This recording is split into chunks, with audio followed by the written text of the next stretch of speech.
Thank you so much, Wes, and thank you for having us here. It's exciting to be in Belém, seeing new faces.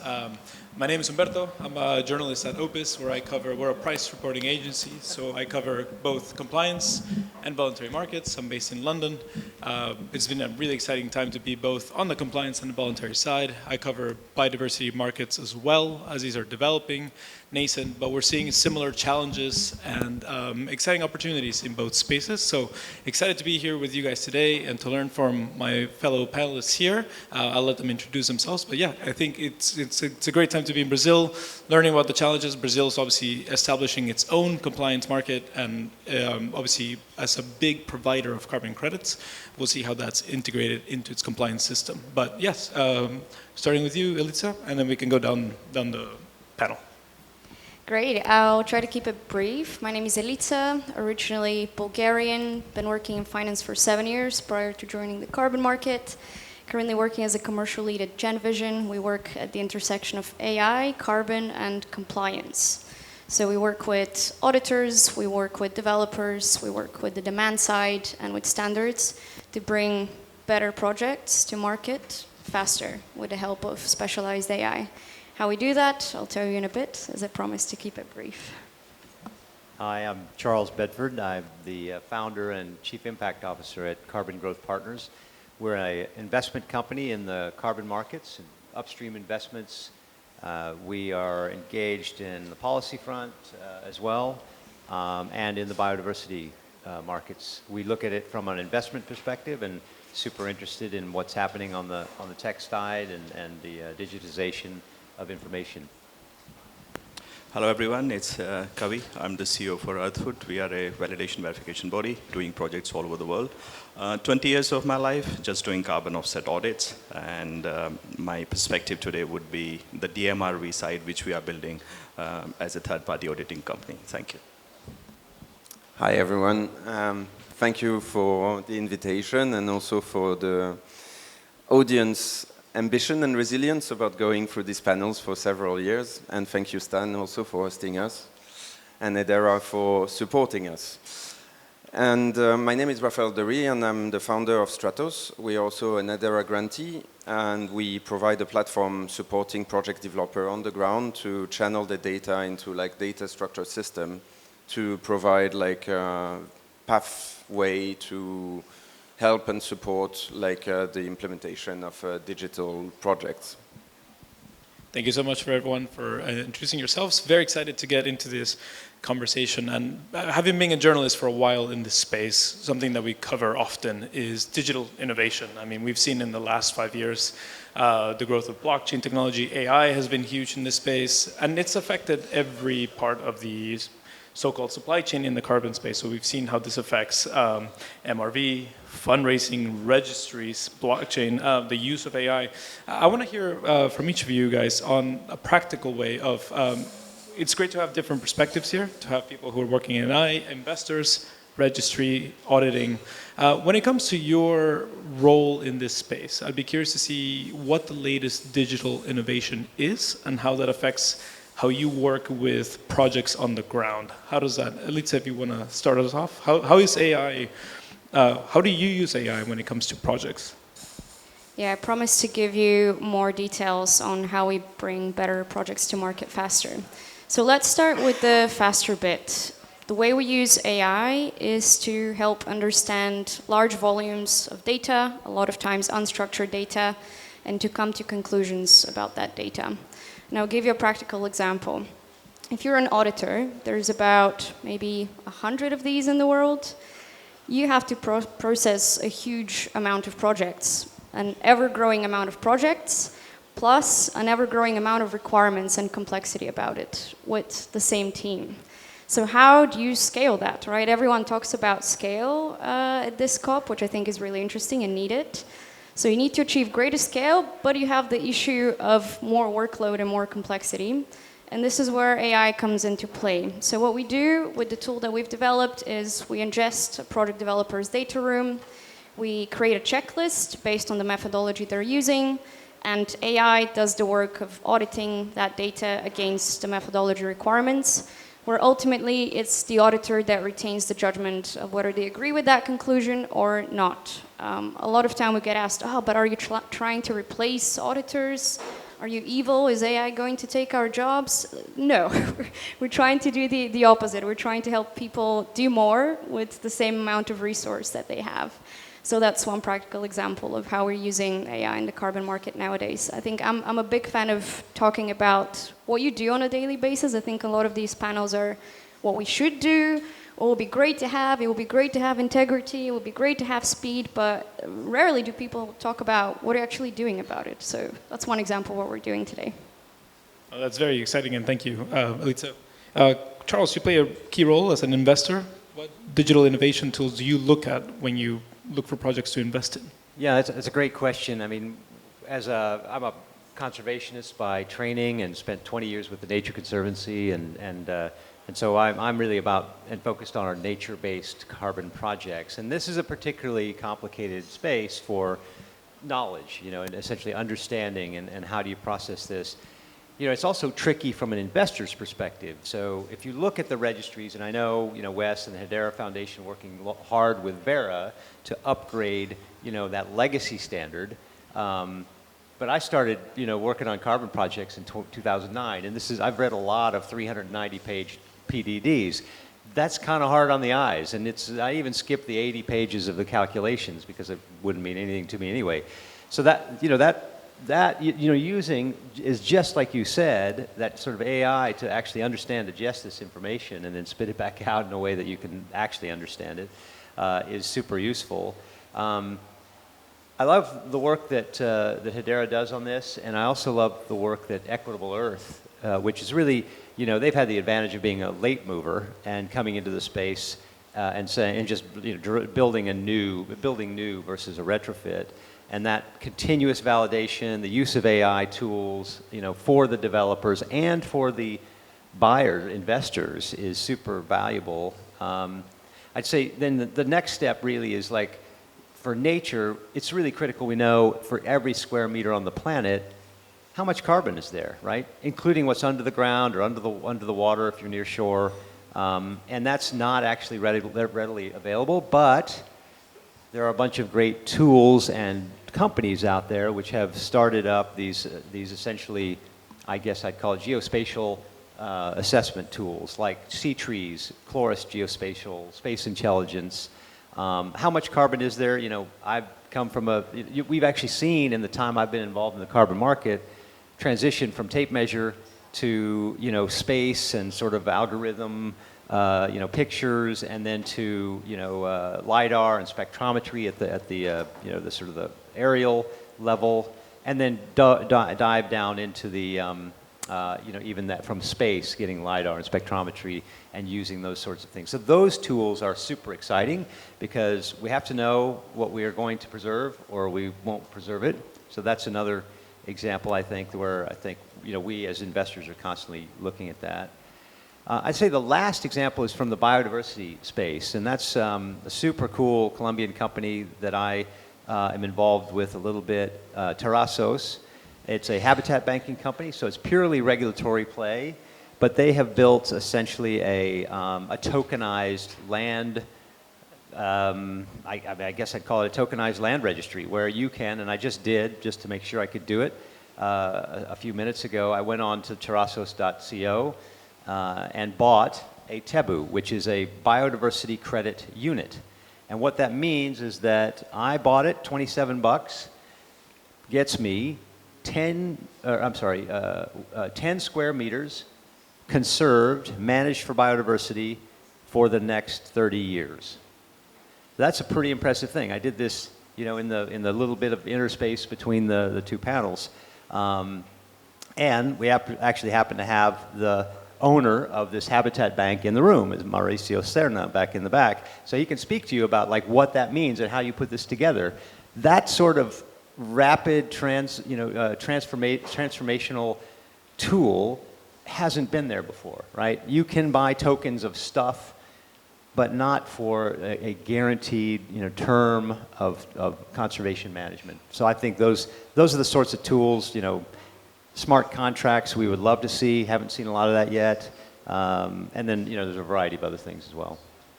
That's very exciting, Charles. And also, I'm going to have to add your purchase of T-Boost. We do track the sales of Terrazos and other biodiversity credit developers on our biodiversity market report. So good to know. Kavi, you've been in this space for a while as well. I mean, as an auditor, as a certifier. What is the latest digital innovation that you're using or that you're looking to use? And also, I'm curious, does AI play a role in auditing and certifying? Thank you for the question. So like any other technology, the whole objective of using a technology is very simple, that it's going to make my life easier than it was yesterday. And same thing applies here in the carbon offset world. So as a third party, we process tons and tons of data and information and then come up with 100 questions, 200 questions. Most of our clients like Raphaël are unhappy. Oh, why are you raising 100 questions on my PDD? So we need to raise questions because we are looking at different sets of requirements. For example, there is a general standard specific requirements, then we have different methodologies, almost 600 varieties of the methodology now we use. So there are specific requirements in the methodology and then project-specific requirements. So in order to meet those requirements, our auditors are raising tons and tons of questions. And this is where the technology is going to play an important role. Now, when we apply the technology, there are challenges in using that. For example, if you are using technology or DMRV for a renewable energy project, it's simpler because you have just metered information. You just install the API, you get the real-time data, and you calculate the emissions. That's done. But when you are doing a removal-based projects or region agriculture or ARR projects, it's not so simple to use the technology.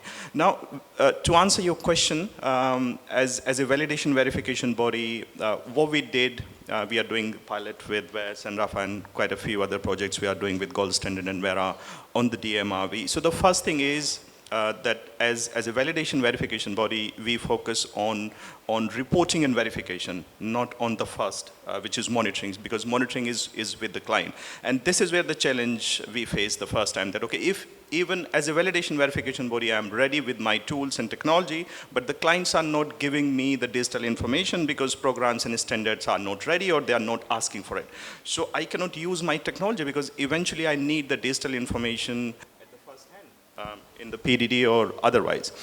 And the second point, that let's say we have about like 150 questions. Now we have reached to a level where we are having a checklist which is specific to different methodologies. So we are able to have almost like 20, 25 methodologies with the specific checklist questions. Now I have the questions, I have the PDD, I have the monitoring report. The one way of doing it, my auditors is answering those questions one by one. The second way is I'm putting all this information in a tool which is AI-based, and tool is giving me almost 80% of the answers of those questions, also leading me where exactly I can look for that information, which is the basis for my questions along with the references. So because as a validation verification body, we need auditors. So if I'm doing 100 projects in a year, I need 50 people. If I do 200, I need 100 people. So with the use of technology, it's going to reduce my human efforts and also bring more transparency and integrity, which was the questions being raised on the carbon offset world. Now, the last point on this one, how do I visualize the AI or technology or DMRV changing my life? And I say this quite often, that most of the work is being done by the technology, and I'm enjoying my Netflix. Thank you for that, Kavi. And Raphaël, I mean, I'm very curious about your work. You go from the field data collection to the credit issuance. You're touching on a lot of moving parts. How is digital innovation playing a role in the way you shorten, the distance between project data and outreach to investors? Or can you tell us about these different moving parts and how they relate to the technology and digital innovation that you use today? Indeed, there's a lot of moving parts, and if you take an analogy with, like, let's say cars, we have like internal combustion engine that got like hundreds of pieces, if not thousands, and we want to switch to electric, which has like much less moving parts and have better performance in different ways. I think there is two pillars to what we're doing that we try to solve. The first one is friction across different participants that are using different ways to perform their job, and maybe different tools and different language, for instance. Like, this is necessarily like sometimes the first barrier, making sure that like what you're being asked to do is understood. And when you have to read methodology, it's a bit of a challenge, especially if they are new and you don't have any reference and you cannot copy what others have been doing on the similar things. That's what we experienced in digitalizing a methodology like Vera's Mangrove VM33 and translating it into like a digital format that actually could support like the collection of the data that are necessary to be sent across the different stakeholders. But what we also support is process that can foster speed, because speed is the essence. In the previous panels, they were talking about technology and like how this is like obviously something that is underneath, but it's the same way as like cars work. I mean, you just want to press the pedal and make it go forward or backward. And to this regard, we basically create structures where we support the collection of data that is necessary to answer to the methodology so that the participants on the ground can start to collect this data in a structured manner that after that can be distributed across the value chain.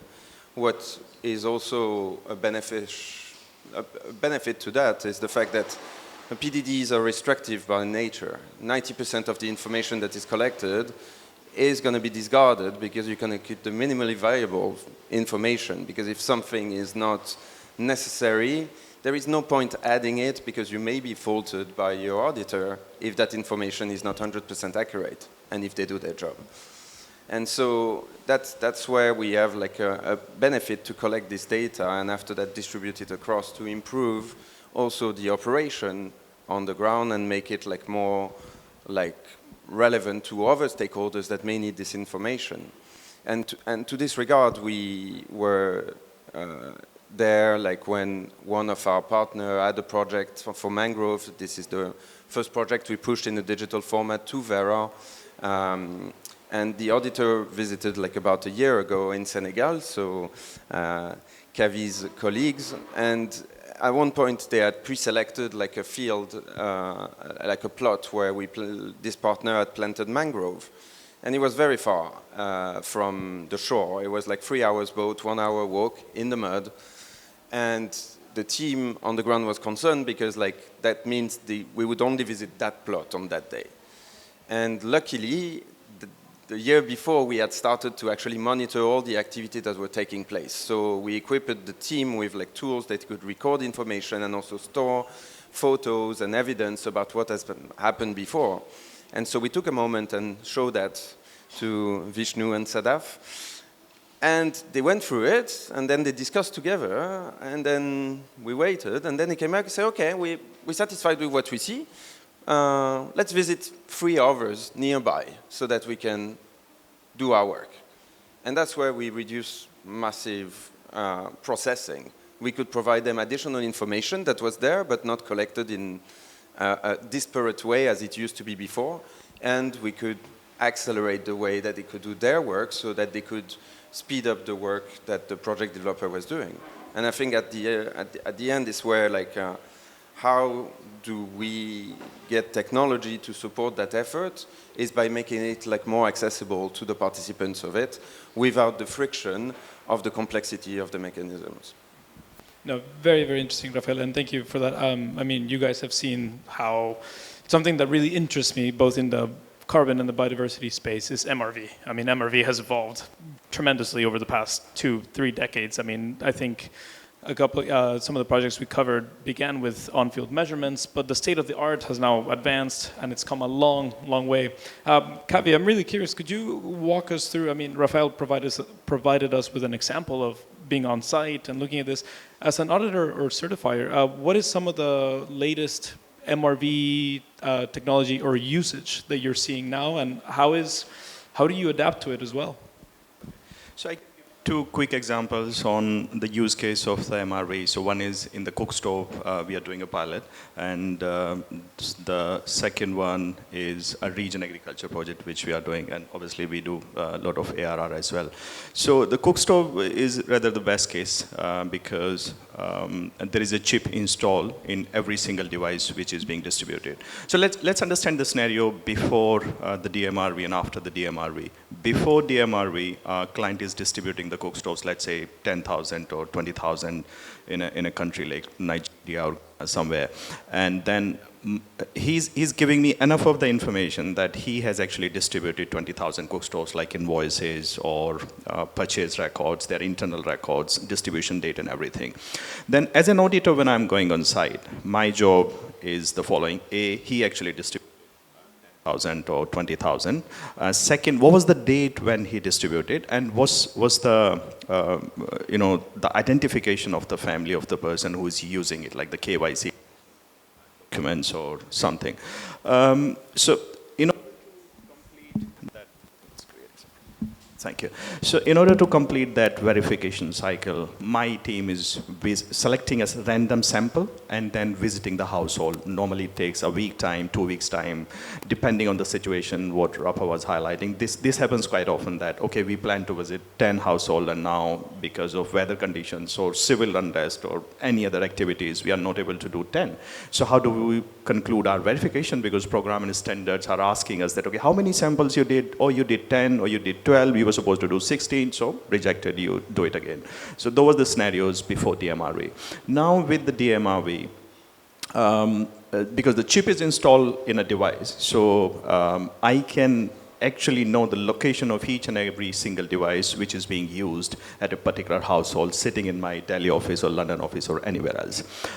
So that part is done, the device is being used. Second, the data is coming in a real time to a server. So the project we are doing, server is based in Australia, we are doing it with Wes, a pilot, and then my team is mostly in India office. So we are able to witness that that was the first date when this cook stove was started being used by the family.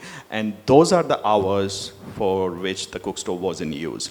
We are able to identify the location. So most of the initial data and heavy lifting is done. The second part is doing the calculations for the emission reduction. So in order to do calculations, if I know the number of the cook stoves, I know their usage hours, so it's simple to calculate the emissions putting a formula. So everything is being done in a real time. I can certify the emission on a day-to-day basis that for this day, for this client, in a project in Ghana or Malawi, these are the emission reductions happening. So most of the critical aspects of the verification or the points where most of the questions were being raised are solved, and it's transparent.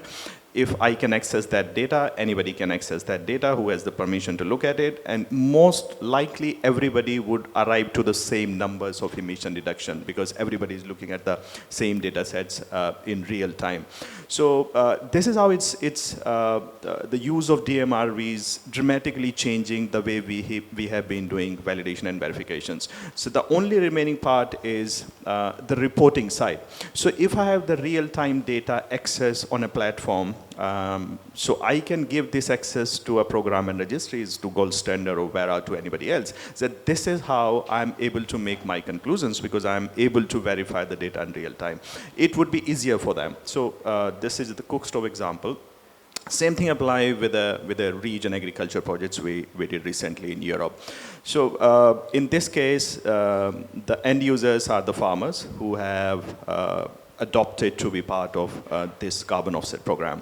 So we need the location and KYC, land holding, and what are the cropping patterns in baseline, what are the cropping patterns during the project activity, how much is the increase in the SOC when we are doing the project. So similarly, there is a use case of remote sensing data and satellite imageries before and after of the project activity. So we are heavily relying on the use of technology while we are concluding the validation and verifications.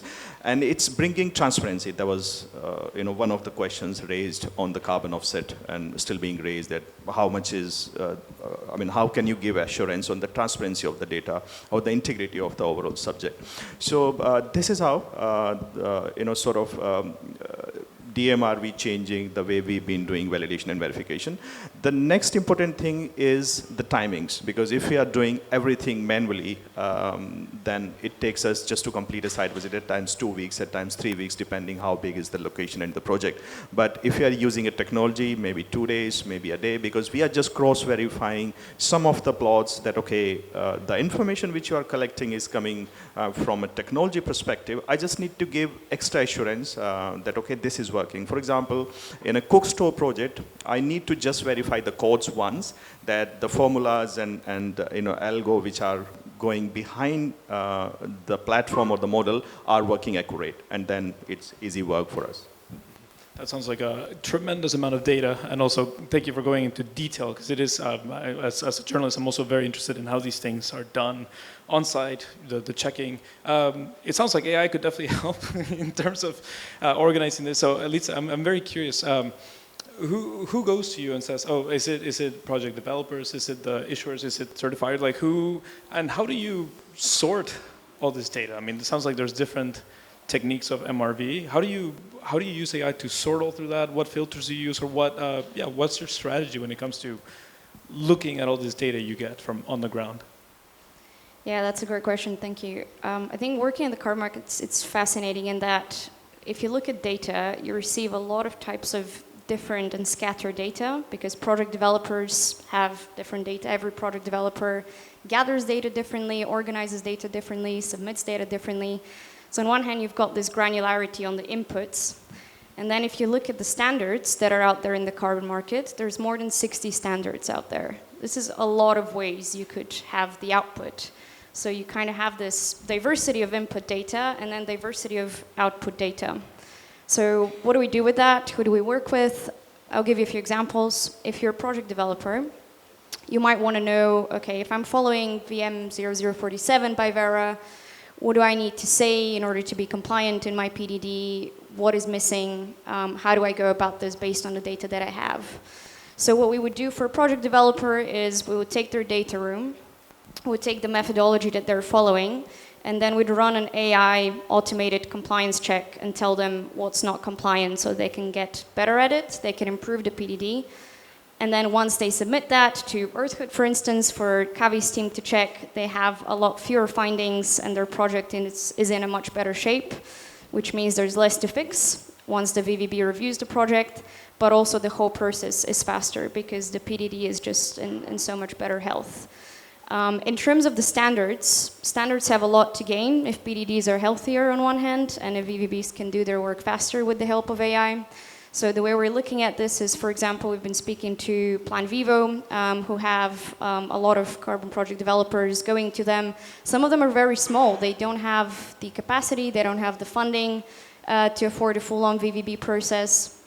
So what we're looking to do there would hopefully be a program where developers could use our AI tool to see what's not compliant, i.e. to get a VVB digital consultant, fix that, and then once they have that, only rely on the human for what's really needed, rather than have that extra workload depend on them. So that's just a couple of examples of standards and developers. I think on the investor side, it's also fascinating, like you mentioned something interesting there, that you've got really long documents. A lot of the data is hard to digest, and also every investor has a different due diligence process. They want to know different things, they care about different things. So what we could do for investors is take their checklist, i.e. what they care about, what they want to see, and then help them do that due diligence with the help of AI. So whatever they have the question, we'd help them get answered with AI. If the data's not there, we'll tell them the data's not there. But ultimately, it's in their hands to make a judgment call, whether they agree with it or not. So that is to say, AI is there to help. It's not there to replace humans. And whatever output there is with the help of AI, you're the ultimate judge of this. Charles, I'm very curious. I mean, I'm wondering, Elitsa just mentioned there's 60 standards. I'm curious, would you like to see MRV standardized by project type and methodology? But also a larger question is, what is the ideal role of MRV in the VCM for you? Well, is there something you'd like to see change or a change to come?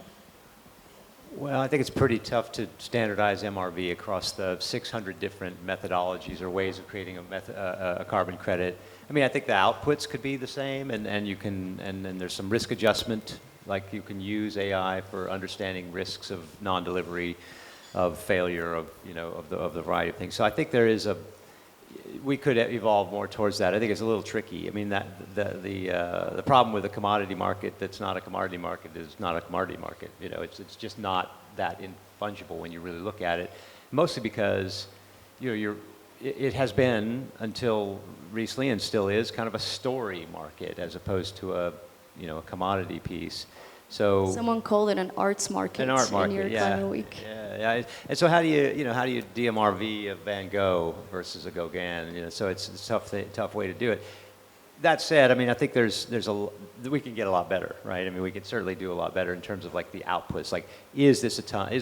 I think the rating agencies play a pretty interesting role. I've seen their evolution over the last 5 or 6 years. We subscribe to all of them, Calyx, B0, Silvera, and we think they are, you know, they have a lot of value to add, and they use DMRV, their own, as well as, you know, looking at everybody else's at Earthood's, and they also use independent, you know, verification stuff.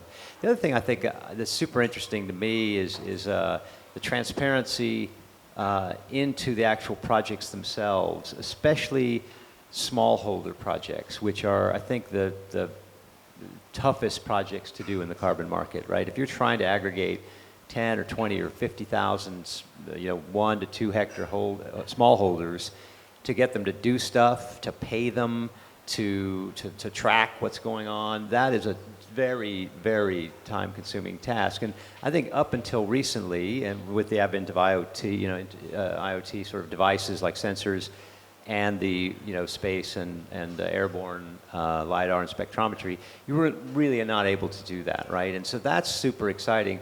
What's actually probably even more interesting is to see the sort of blockchain digital payments process going down into that space, into the 10 to 20,000 or 30, 50,000 farmers. We're working with a company in Calcutta named Incube, INQUBE. Terrific. They came out of this as a purely like a way to help farmers get rice to market and vegetables, et cetera, and then to get them paid back. And so they're, you know, aggregating hundreds of thousands through this platform where they're all getting paid as well. And so watching that flow of commerce documented back and forth, and you think, we can do that with carbon. It's a tag on carbon to that platform is fantastic, right? That raises wealth levels, raises well-being, you know, and for fairly minor interventions like cook stoves or rice methane, you know, changes, that's a super exciting aspect.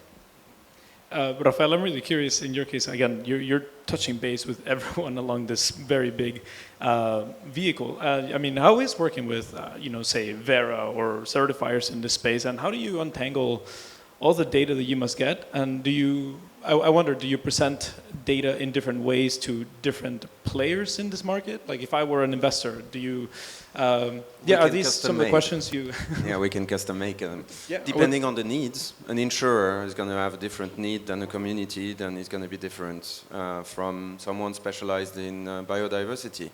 The thing is, like, data reflects to different people in different way, and they see different things, and it's also the goal of having like this data in a place where it can be correlated, that one information can help to confirm or infirm another set of information.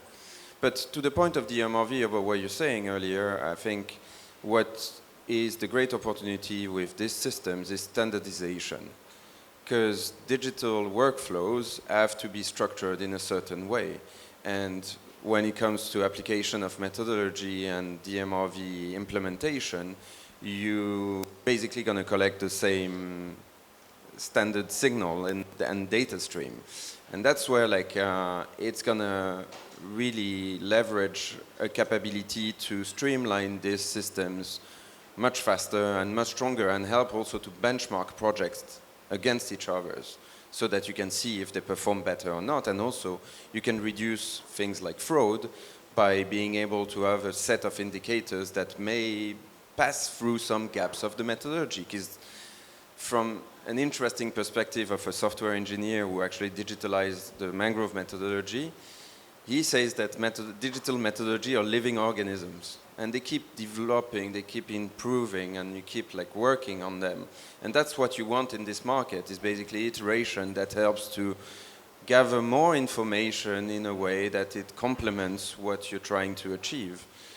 And further to that, I think the biggest carrot that we can provide by the implementation of this digital infrastructure is first speed, and speed is conducive to money potentially.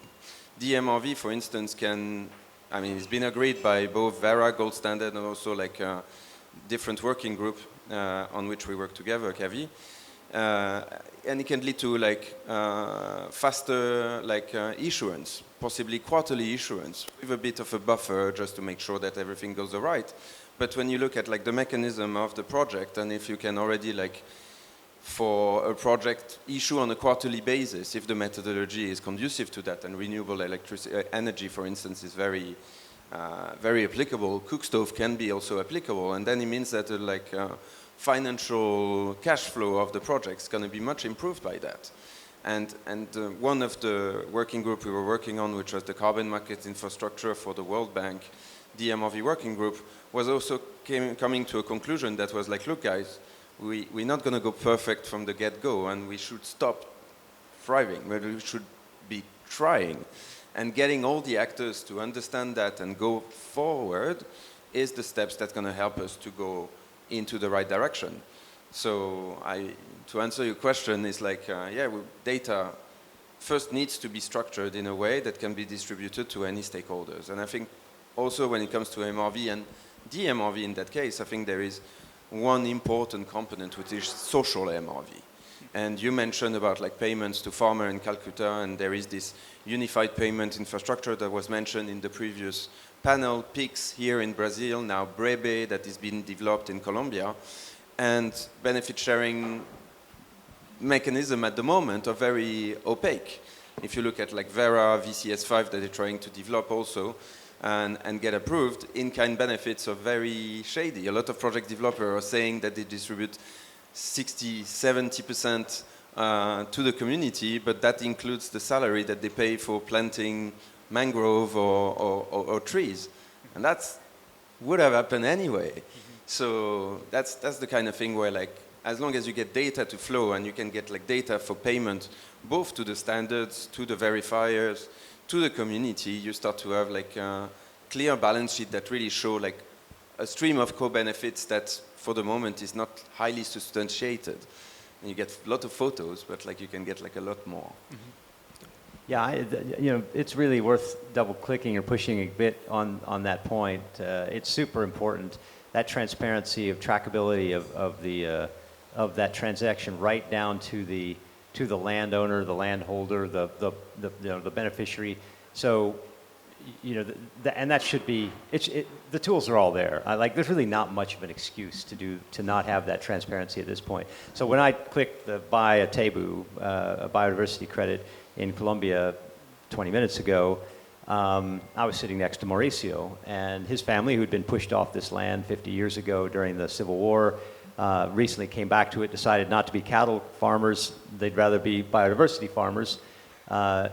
He's sitting next to me, and on his screen pops up the payment. So that's, and ultimately, yes, investors, yes, the public, but the public is ultimately the ones that we have to give confidence that this is actually working and doing its job.